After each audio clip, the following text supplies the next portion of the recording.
people don't quit a job, they quit a boss. They're like, yo, I don't need to be yelled at. I don't need you to talk down to me. Like, I'll go work somewhere else. I can get a job tomorrow working for that company, and I know that dude, and he's not going to yell at me, and he's not going to call me names, and he's not going to treat me like I'm a piece of garbage. Welcome to another episode of the Skilled AF podcast. Today we have another special guest hailing from Canada, Mr. Devon Havenaar.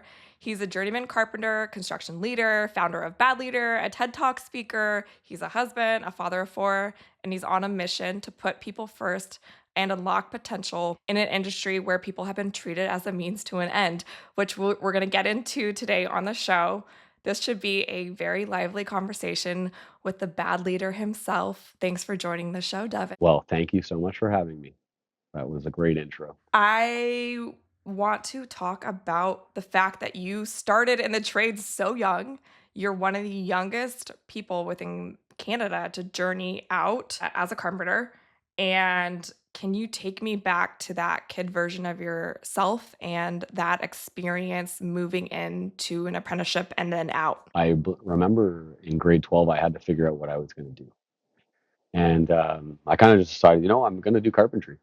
And I remember my dad was like, carpentry, really? Like, you've never really showed that much of an interest in that. And I was like, well, I'm going to do it. So that's kind of what I did. And I remember it was the week before I turned 18. And my first job was framing a deck with the contractor I was working for at the time. And I was just so excited. It was my first real summer job outside of like working at a greenhouse or fast food and stuff like that. So I was really excited to get into the trade. Did you have any family experience exposure? No? Well, we built bike jumps and, helped build chicken coops and stuff at my house and stuff. My dad taught me like the basics of like doing some trim, you just know, renovation kind of stuff. But I didn't really have that much of exposure through family members or anything like that. It was just like, I think I'm going to do carpentry. And I couldn't find anybody that changed my mind. So that's where I went into. Got it. And so then, high school, what was that experience like then? Like, were you able to take any classes in high school? Did you hate high school? Were you like, get me out of here now? I liked the social aspect of high school. That's probably why. Well, I had an email in high school and it was Mr. Talk-a-lot at hotmail.com. So if that tells you anything, I did talk a lot. Every report card was disruptive in class and disrupts others as well. But I did go to a private high school. So my parents put a huge emphasis on my education. Hopefully I didn't let them down being a carpenter, but it all worked out now. But I do remember like a little bit of just a sense through the graduation process, like nobody said it, but I just felt like, oh man, I'm kind of like taking a second class career. Everybody was, moving into, I hate to say smart people things, but definitely the white collar trail, the traditional white collar, mostly post-secondary university degrees and whatnot. But I was just most excited to start working and making money. That's what I was really focused in on. You land on carpentry, you get into an apprenticeship. What was your experience like going into the union? You went into the union initially, right? I did not start in the union. Oh, you did not? Okay. No. So what happened? Let's talk about that. Sure. What actually happened to get into carpentry, I just phoned, there was like through the school community, a local contractor. And he was like, him and usually one other person, maybe his dad or a young apprentice. So I asked if he would be willing to take me on, and he did. And I worked there for several months, and then winter layoff came, and I was like, winter layoff, what's that? Like, I need to be working. So I picked up a job changing tires and working at an auto mechanic dealership. And somebody I met there, he pointed me in the direction of another contractor that was actually looking for people coming out of the winter months. So I was really hesitant, but I'm very glad I made the leap to that contractor. He has been instrumental and probably a big reason why Bad Leader even exists. But I made the hop over to him, and I worked probably 2 years with his company. And then they were an interesting company because they had an ability to work non-union and union, kind of like a hybrid system. So if we were working on residential projects, we would not abide by the union agreements. But if we worked on the union projects and the commercial sector, we would abide by the union agreements. So it really gave me a taste of both worlds, and I'm super thankful for that. So I probably got in the union, I think, when I was 20. So I had about 2.5 years in the residential sector before I joined into the union and the commercial sector. What was the biggest jump for that to go from residential to commercial? I would say the scale, like the size. The first commercial project I was on was called West Block, and that's kind of like Canada's comparison to the White House almost. So this project, they had 1,000 workers on it, scaffold levels up to the 40s. I mean, I remember my first day, I'll never forget it, walking through the scaffolding and thinking like I was in a World War II trench. Like that's just the kind of feeling I had. It was dark, muddy, dingy, but I think the scale was the biggest adjustment for me, coming from like doing decks and fences and renovations, working with the client, and then moving into a site with 1,000 plus people. You never had access to the client. You couldn't really know that kind of side of the job, I guess. Yeah, there's those personal layers are somewhat removed. And so you're like, to the client or like direct feedback. Yeah, yeah, exactly. It was definitely a change of pace and a change of scenery, and just the scale. Like you wouldn't see big tower cranes at a renovation. You only really see those big kind of different technologies that coming in. You will see that mostly in commercial, not so much in the residential sector. Obviously, you're super young in this trade. You're 20, right? Like joining a union. When did you get into a leadership role? I actually started supervising when I turned 25. That was an interesting transition, but when I got my ticket, I was just like, okay, like I've made it. And I was asking people around me, like, what's next? Like, I'm 20 years old.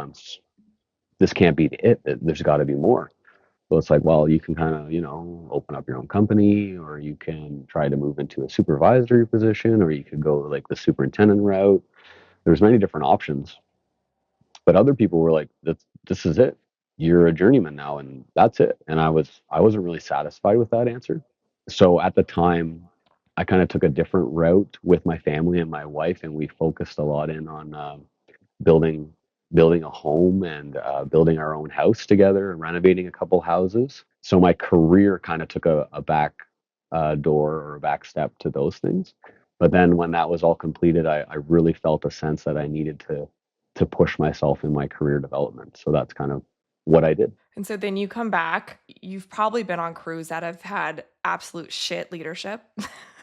Like, coming in and seeing like what happens when that happens. And then I've been on crews that have really good leadership.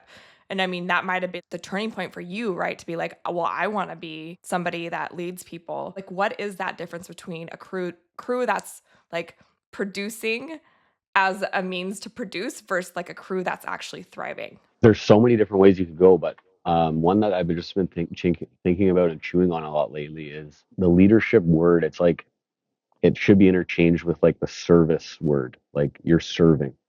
Like I truly believe the best leaders are just serving the people that they are in charge of or supervising. I just try to remove obstacles all day for my crews. How can I help? How can I serve you? How can I build you up? And I think the worst crews that I've been on, there's always seems to be like an ego or a challenging dynamic. Feedback is not welcome. People are trying to go against each other. Like it's good to have healthy competition, but there's definitely unhealthy competition. Like who can I backstab or to try to get ahead? And I've always just tried to play the long game. I think my parents always just instilled that in me. Like you just got to play the long game. So that's always been in my head. I would say that would be the biggest one is like egos and pride really get in the way of having a successful team. When everybody can buy in and they understand their role in that team, you can get so much further faster. Yeah, and like I'm sure like communication and stuff all plays into that too. Like you're talking about the role, like communicating, well, what is my role in this job? I've met with a few people within this industry, and it's like service-based leadership is what I believe that's called of when you're the service-based leadership serving people. A Yep. lot of people have adopted it from the military, at least within the United States. That's a big thing in the Okay. military. Yeah, that's how I've been explained to me in some instances of like where they've learned it and how they're trying to apply it to construction or the trades. So I think there's when you your point of changing that perspective or that perception, I think is so key to And remind I people of think, like what you're doing. and the trades I find is receptive to that because most people are used to the tyrannical or push your will on others or that kind of thing. So if you can like build trust quickly, break down barriers for people, and just um, serve them with not expecting anything in return, it gets buy-in a lot quicker, in my opinion. Yeah. Let's talk about bad leader. And Sure. I love the name bad leader, by the way, Thank you. because you're going against the grain, and I'm excited to hear about why you're going against the grain. What was that experience like to start bad leader? Is there like a small story you can share of like what that point of like, oh, I got to start this. This needs to exist. Definitely, like I'm a pretty biblical or religious person, so I was like, yo, I need some signs that I need to do this because I'm feeling like I need to put something out into the world, express myself, for lack of a better word. So there was some like I talked to the most negative friend that I have, and he said it was a good idea, and I was like, really? Like you of all people think this is a good idea. So I was like, okay, that's a pretty good indication. Then I talked to my wife, and she knows I like to take too much on, and she thought it was a good idea. So I was like, okay, that's two. And then there was a third one. It was so coincidental. I was reading like an influencer's thing about who their ideal avatar is. You probably know that kind of terminology. And I pulled it up on my phone, and I kid you not, the person's name was Devon. So I was like, that this is too much for me. I'm going to start Bad Leader, and that's kind of when I started it. The name comes from two things, though. I have been like a horrible leader, or quote unquote boss or leader or whatever. Like getting into a supervisor role at 25, I did a lot of things wrong. Um, and I can't really blame it on anything. I just didn't know, I guess. And then the second reason was I've worked for a few bad leaders. So I don't know. I just thought it was kind of a cool play on words.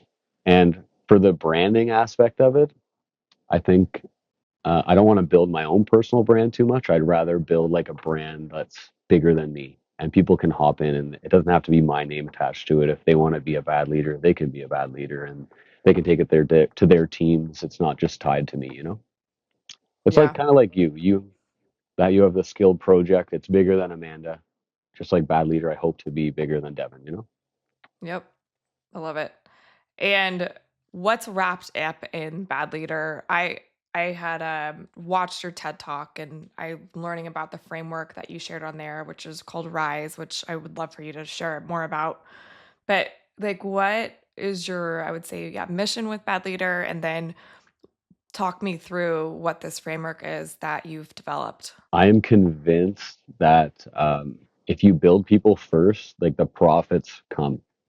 And do I have the analytics and the statistics for that? No, I'm not that kind of person. But I've seen it in the contractors, the smaller contractors that I've worked for. Like they built me and they put me first and they trained the heck out of me and they got major returns. So I'm just convinced people based leadership and development is the way to go. And I forget the second part of your question, if I'm honest. Just the Rise framework. So Okay. the what share about how you've developed that and a bit about what it stands for and how it's wrapped into what you're trying to do with Bad Leader. Yeah. So for a carpenter like myself, I like things to be um, complex, but also very simple. So I thought I got to come up with a word that can kind of summarize what I'm after. So a lot of this was back and forth with AI, and I was putting in, and I have certain words that I really hold dearly to me, and some of those are wrapped up in RISE. So RISE stands for R is respect. I believe respect is a major part in the development of people.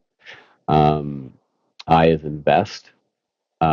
Invest in our people, invest in our workforce, and you'll see what happens. Support, obviously, that can be a variety of things. For me, I like supporting people's ventures outside of work, but also supporting people's mental health journeys. journeying alongside them, because whatever people are carrying at home, they're going to carry to work. It's just the way it is. And whatever they're carrying at work, they're actually going to carry at home too. So supporting people in that regard, and then educate. Like we used to have a lot of journey people or journey persons per apprentices. Now it's kind of like a lot of apprentices or greens or rookies to one journey person. So it's just educate, educate, educate. You can't blame people for not knowing, but you need to be able to teach them, and you need to show them the right way, and you need to kind of wrap all those four things together. And I think you can have a pretty killer job site leader. And that's what Yeah. my personal conviction is, like, to try to help the people in the supervisory roles most. But I hope to help everybody. But yeah, I think supervisors is a really good place to start. Yeah, I mean they're the direct they're going to be what makes or breaks, right? The culture, or like the tone of the job site. Yeah, and they're the bridge between management and the workforce, and you kind of have to work those dynamics and see how you can best make both sides work together and move forward, kind of thing. Yeah.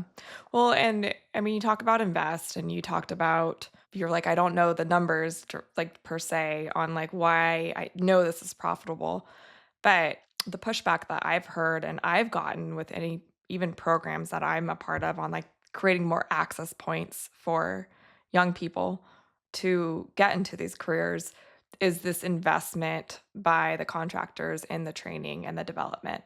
It's this weird thing where you've heard it, I'm sure, like the 3 to 5 years experience of, and people aren't willing to take people on that are green. And so it feels like so self-centered by saying, well, I'm not willing to train this person. It's like, well, why? Oh, it'll hit my bottom line. Well, it's like, how do we turn the corner on that? It is such a hard sell, but I feel like if everybody's doing it, then it's like it becomes an industry standard. So I'm curious to see, like, how could we, or how could everybody, like how working at heights training or fall prevention training is like mandatory on every job site. In Canada, at least, we have like a worker four-step program that's mandatory on every job site. WMIS is mandatory on every job site. What kind of leadership training could be implemented as mandatory on the job site? I just think there's different avenues that could be explored, but it is definitely a tough sell. I think it costs more to do nothing. That's what I really think. Like, okay, you don't want to invest in the workforce, that's fine, but you also can't get really upset if that person just has no clue, like, oh, this material or this project is a tight money project, or this costs a lot of money, please don't throw it out, or this is a 12-week lead time, make sure you take care of this thing, instead of the other option is just say nothing and hope for the best. I mean, there's mistakes and costs there as well. It's just really hard to quantify and measure. Unfortunately, that's just the way it is, I guess. We're trying. I'm trying to figure out the financial pieces to make more of a case for it, because I totally believe you in what you're saying. It's like invest in the people and it'll work out. But I've read it's different studies where they've kind of talked about it in the white collar fields. Like, okay, they get a 3x return or a 4x return. I just haven't really seen anything that was like kind of trade specific. yeah, I mean, I would assume it'd be the same, if not more. Yeah, you'd hope. You mentor as part of Badly, or you do a lot of mentorship. Like, are you mentoring mostly supervisors? I'll be honest with you. I thought my mentor, I don't even, it's not even a program. It would just be me kind of, talking to people on the iPad or whatever. I don't have a lot of people in there. So most of my mentoring, I just take on personally on the job site. Um, I'm not really good with this tech stuff. So I was thinking after my TED talk, somebody would knock on my door and, offer me $2 million to train them. But that's kind of unrealistic. So I really just feel a calling to work one to one in the field, and hopefully, people come one to one. I would love to do free mentoring with people that live in different areas. But yeah, most of my mentoring is done on the job site, on the ground, in the trenches. And I think that's the best way to mentor, is like not from like, looking down in the hole, but being in the hole and like, okay, this is what Eye we to got to eye. do. Yeah, exactly. I think person to person is the most powerful way to impact somebody. And the Yeah. most powerful person, or the most powerful word to everybody, is their own name. So if you can learn their name and you can relate to them quickly, build trust. I found the quickest way to build trust with tradespeople is to make fun of yourself. If they can see that you can make fun of yourself, people's walls just collapse. They know you don't really like have an ego or trying to prove something. I get made fun of a lot. I invite that. I think it's funny. I can handle it. I've got big shoulders, but that has been a big way for me to break down barriers with people. Just make fun of yourself. Yeah, humor as a way of connect with people. Yeah. Yeah. When you think about job site and just trajectory of what happens with like leadership and stuff. So it's like, okay, you're a good worker and then you get moved to foreman and then now you're supervising, right?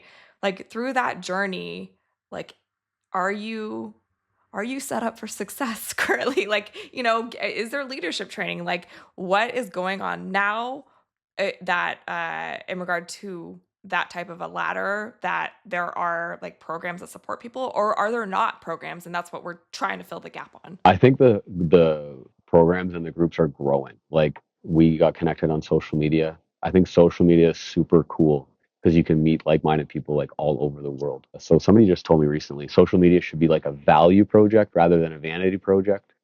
Bring value to people, don't bring vanity to people. So I thought that was really cool. I have to give a shout out though to like there was one specific person at my local union that I was like, yo, I need help with this leadership thing. And the Carpenters have their training center, like the International Training Center in Las Vegas. So I've been there a few times, and the training, like everybody uses, so it's changed my life. But literally, that changed my life. I took a disc assessment before I went down, and then we spent, the 3 or 4 days breaking down who I am as a person and how I can work with the other disc profiles for job sites. And that was the whole program. But that literally had a compound effect on my marriage, on the way I parent my kids, on the way I communicate with my mother, my father. Like it was just so life giving. And I know it cost them probably a lot of money to get me there and get me back, but I know that's paid dividends. And the reason I know that is because when I'm on the job site and we're dealing with conflict or we're dealing with whatever, I'd be like, man, the old Devon would have not said that. He would have said something way worse, but I can just like try to work with people a little bit better. So, and that's what the Carpenters Union is trying to do is create job site leaders. They have a very robust program, and a lot of the other union coordinators I talk to, or the people that are in the other unions, they don't really have access to anything like that. So I think the Brotherhood of Carpenters is trailblazing that front. You gain like an awareness and an understanding of like who you are, who you uniquely are, and not to probably like muffle those parts of you, but to actually like build those parts of you that you know what I mean? Like undoing some layers probably from society's conditioning and everything like that. Yeah, and you can talk about the family tree and all that stuff. I would 100% suggest every tradesperson seeks a few hours of therapy. Like I've gone through thousands of dollars worth of that stuff, and just an awareness of yourself is quite powerful. A lot of us carry a lot of baggage around, especially people in the trades, and numbing it with alcohol or whatever, video games or whatever. It's not really the correct way, and in my opinion, and therapy could be definitely helpful on the job site. We should coin that phrase. Therapy is good for the job site. I mean, you're pointing to like the mental health stuff, which I wasn't even planning on talking, at length with you today, but like there is a lot of trauma that comes into these careers. And then we're seeing like the suicide and the addiction. And like at the end of the day, it is people hurting. And it's like, how can we best help people on the job site? And really, it's like, yeah, we need you to perform and everything, but it's to be the best versions of themselves at the end of the day. I 100% agree. And sometimes it's harder to get people to see that side of it or get them to even to believe in themselves that they are worth it. And people want to feel like they matter. So if you can do that and you can sell that to them that they matter, you can see people turn around. I'd love to shift our gears slightly and talk a bit about culture and retention within these careers, especially given where you're at from leading and what you've seen throughout your career and going through the apprenticeship experience, seeing both sides. Like I just came off an interview with a third year apprentice. And I mentioned to you, she's in Canada as well.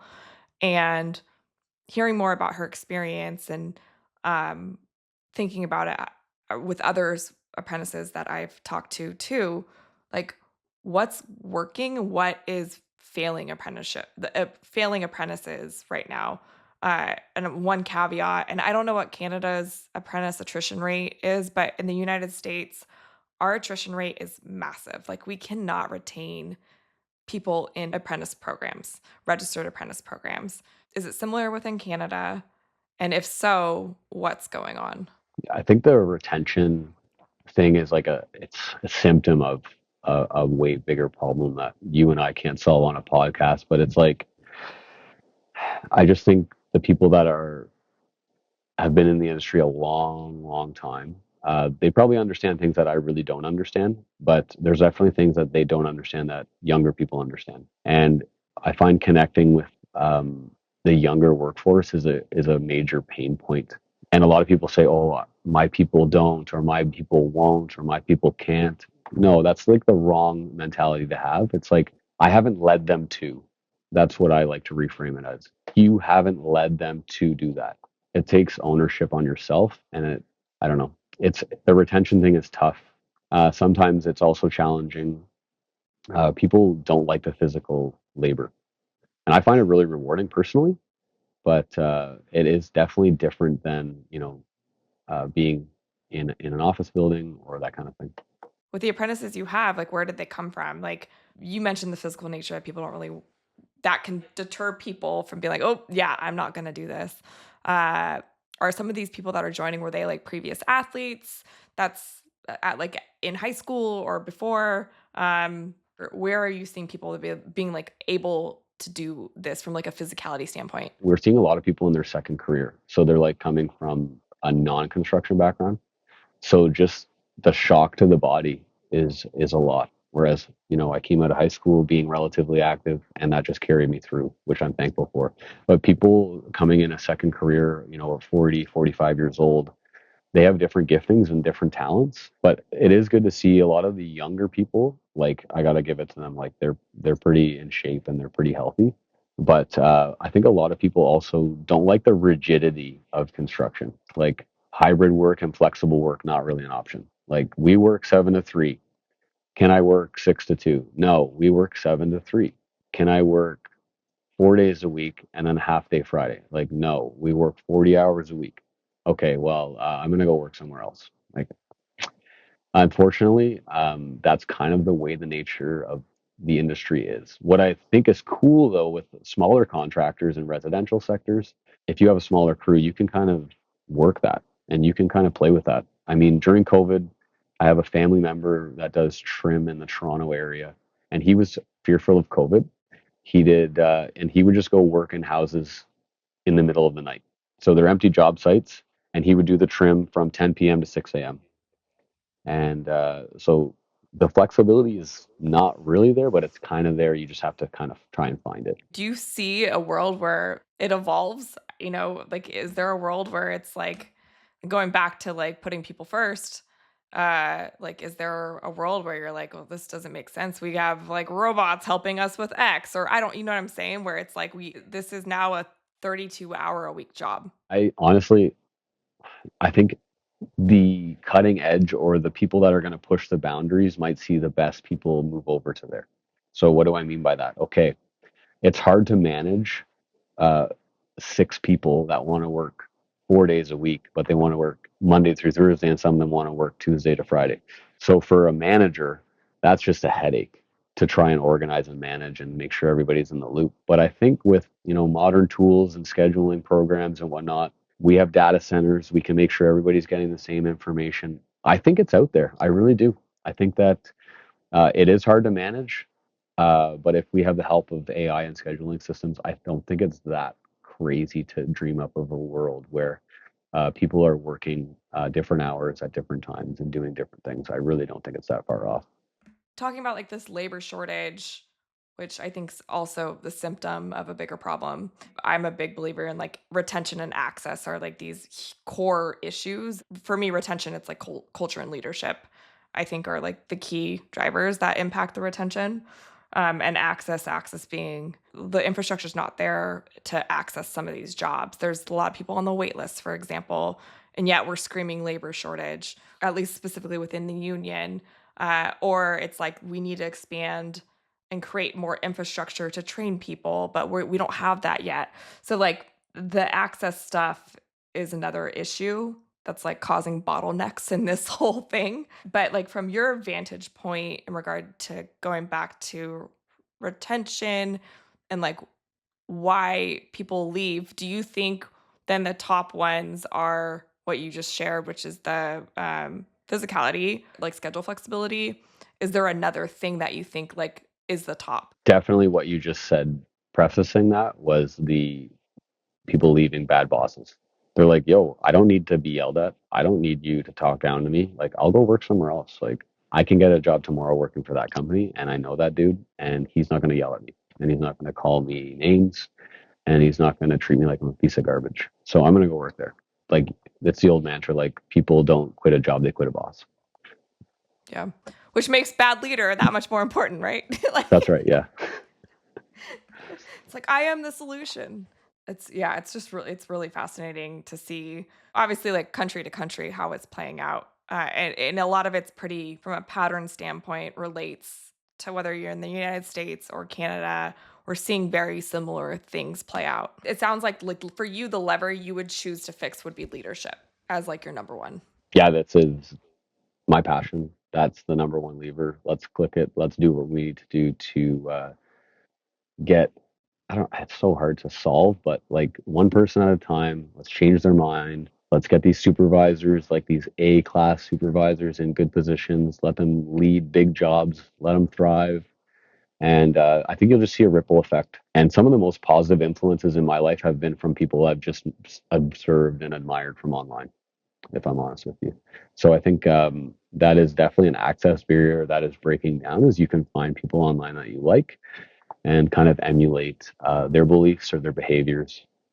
And it's super cool that way. It's like you choose people that you're like, who do I want to become? And so it's like you were able to like emulate quicker than maybe you would have done before because you could see more of like who they are from a day to day.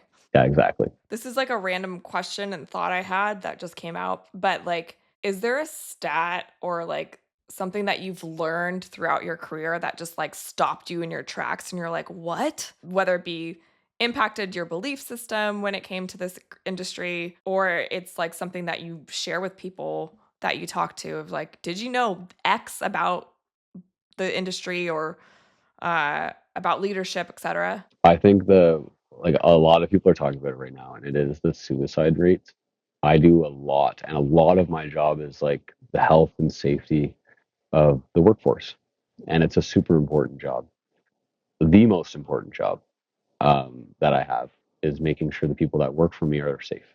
But it's like a fraction of those injuries and all those job site fatalities and things like that are awful, but it's a fraction of like literally people that are just killing themselves in the industry.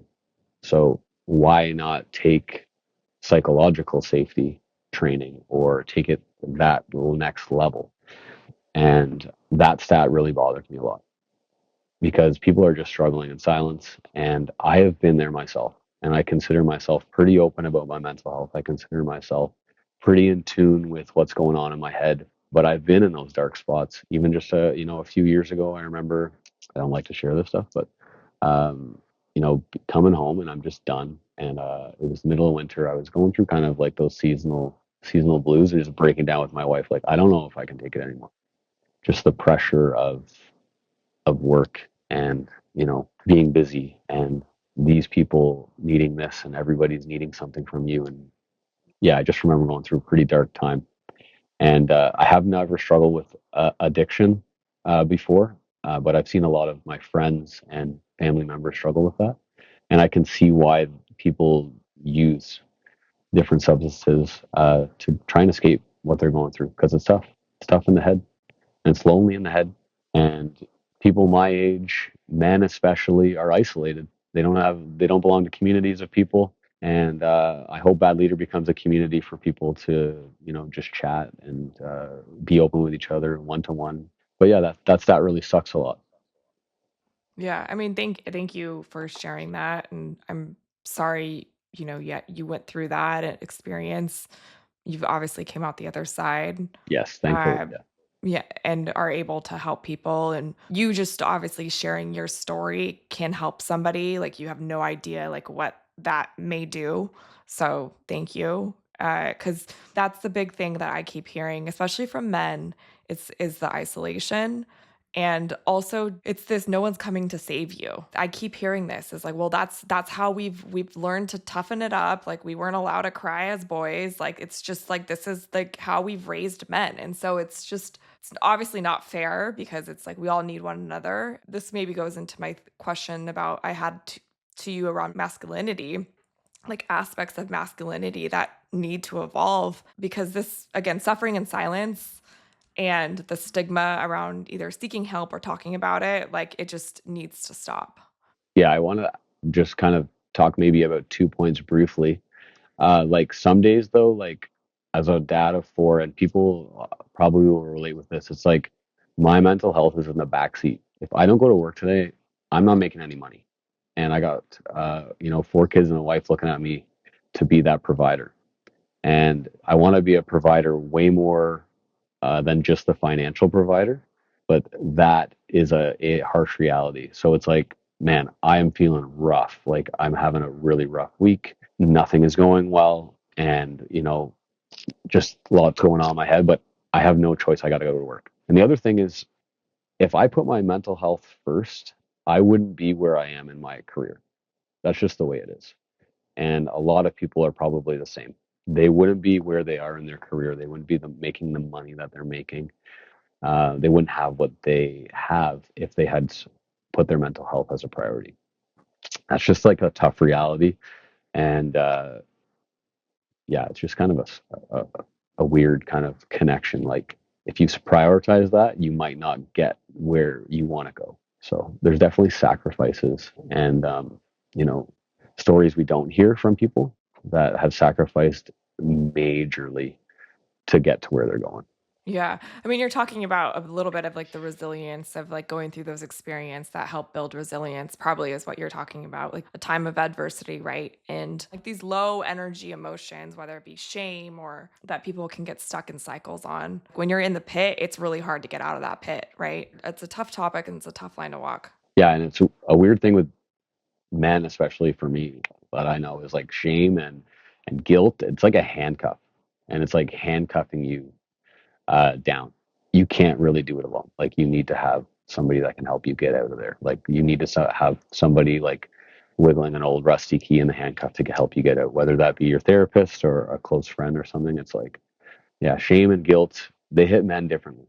And there's like these old studies of like, would you rather somebody love you or somebody respect you? And most men would rather a person respect them than love them. And most women would rather have people love them than respect them. So respect is huge for guys. And if they feel like the respect is going to be lost or tarnished, they'll think twice about reaching out. They'll think twice about asking for help. That's really interesting. Regard to like what the value is right there, what they Yeah. value more. One of my last questions is more like a statement to you, like get on your soapbox for a second. Like, what do you think every contractor in North America, if they heard one thing from you tomorrow, what would it be? Respect, invest, support, educate. I'm just joking. But I don't have stats, but trust me, people matter. They're more than a means to an end. You matter more than you think. You can push through the adversity you're going through. You can help other people, and we can all move forward together rather than trying to step on each other to get forward. There's a lot of different places I could go with this, but I don't want to. I want to spare you the time, I guess. I love it. Is there any questions you have though for me before we wrap? If leadership for and supervisory development is my number one thing, what's your number one thing? My number one is unlocking people's potential. For me, it's building the systems that unlock people's potential versus dimming their light. Like, how do we develop the systems in our society, education system, the work system that brings the best out of somebody instead of a system that dims who that person is as at their core. So that's mine. uh, Is there, this is my last question, and I ask it at the end of every interview, but who in the world would you like to thank for where you are today? One of my old bosses, his name was Richie.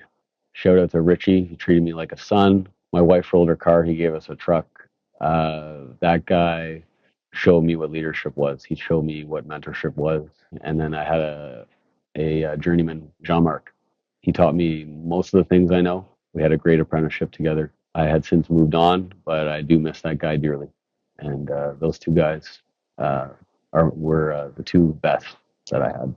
Devon, Skilled AF, thank you so much for being on the show and sharing about your journey and Bad Leader and all that you're doing to change the industry one person at a time, but also just bring in and lead this next generation. It's so critical. And you are part of that leadership that's going to leave this lasting impact on where the industry is headed and then where people are going. So thank you. I do appreciate your generosity with your time. I'm super humbled to be able to speak to you and the Skilled Project. So yeah, cool. Thank you so much.